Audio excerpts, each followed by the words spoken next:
Mike Toy, Bonsai Boise.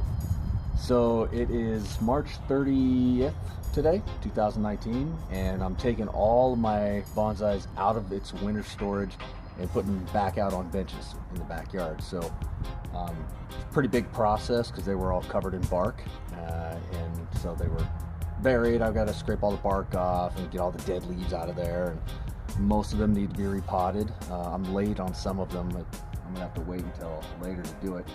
But this was an interesting one because this is one of the first videos I made last summer on this Cotoneaster here, and it's just, the shape is kind of goofy.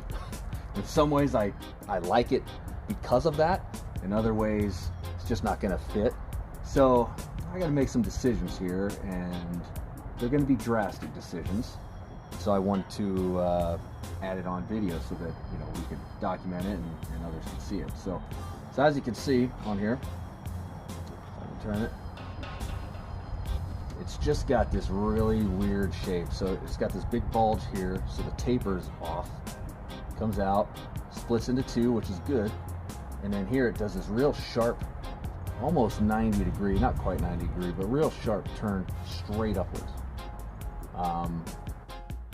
And then from there it's got, you know, numerous branches just going off to the side like this, and then at the top over here, and it's just not at all fitting any kind of bonsai mold or any image that I'm happy with either. So I'm gonna make a big cut, a couple big cuts, and it's gonna be drastic. So I'm thinking what I'm going to do is probably do a chop somewhere right here.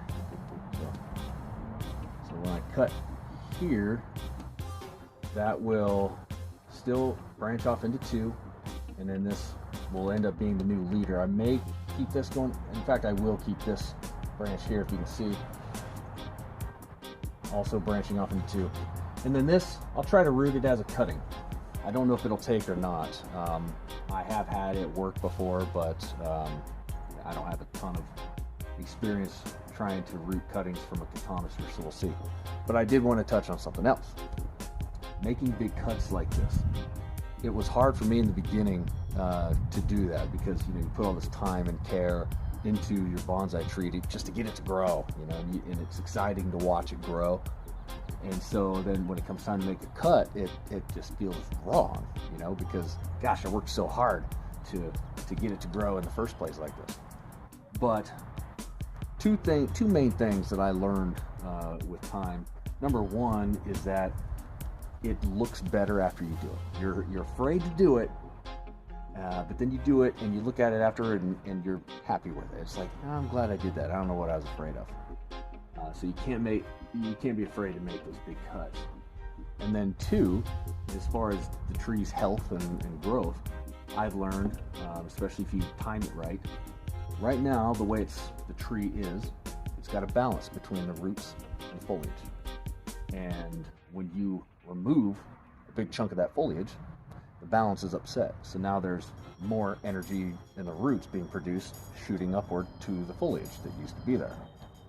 What happens is it just causes it to back bud. So, and this is kind of elementary stuff, so a lot of people already know this, but it took me a little while to sort of make sense of it in my mind, so I'm just sharing what I know. So in other words, when I cut here, all the energy from the roots that is shooting upward has to go somewhere. So it's going to really explode in growth in whatever areas are left, and it'll cause it to back bud in other areas. Cotoneasters in particular, I've learned, back bud all over the place. I mean, underneath, you know, under the branch, they're just notorious for that. So another reason to not be afraid of making big cuts. So without further ado, here it goes. We make the cut right here. One other thing is I never cut straight like this, because then it has a tendency to collect water as you water it, and as it rains, it'll collect there and it can cause the tree to rot out. So I always make an angled cut this way, so that way the water runs off of it. And if you have sealant, use the sealant. Here we go. Big cut right there. So like I said, we'll try to root this. I'll put it in some potting mix and we'll see if it takes root or not, but set it aside for a minute. So here's what's left. You know, looks a little awkward at first, you know, like basically you cut it in half. but it will look better in the long run. So now what will happen is it's going to have a little bit more of a natural flow to it. It won't be this awkward, going in every direction possible type of tree. So this is still a little bit of a problem because it comes out to the left and then goes straight up. We don't want that. We want it to go off to an angle, preferably outward. So I'm going to keep a close eye on this and make sure that I get rid of any growth that comes back inward or straight up. And I'm just going to try to all right, sorry about that. My video stopped right when I was in the middle of talking there, but that was basically it anyway. So all I was saying is that I'm going to try to guide the growth from this branch out to the left of where you're looking at it from.